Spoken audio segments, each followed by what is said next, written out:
Ang lalawigan ng Negros Occidental ay hindi lamang kilala bilang Sugar Bowl of the Philippines dahil sa malalawak nitong tubuhan, kundi bilang isang lugar na mayaman din sa kultura at tradisyon na ipinagdiriwang taon-taon sa pamamagitan ng makukulay na festivals. Sa videong ito ay ilan lamang sa mga lungsod at bayan na may kani-kaniyang selebrasyon na sumasalamin sa kanilang kasaysayan, pananampalataya at pamumuhay.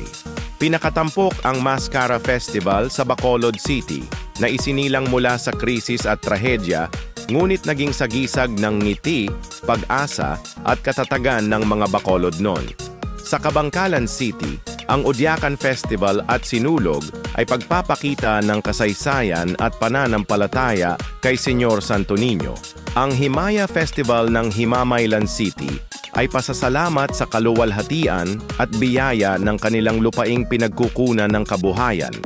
At sa Silay City, ang Kansilay Festival ay nagpupugay kay Prinsesa Kansilay sa gisag ng tapang at pagmamahal sa bayan.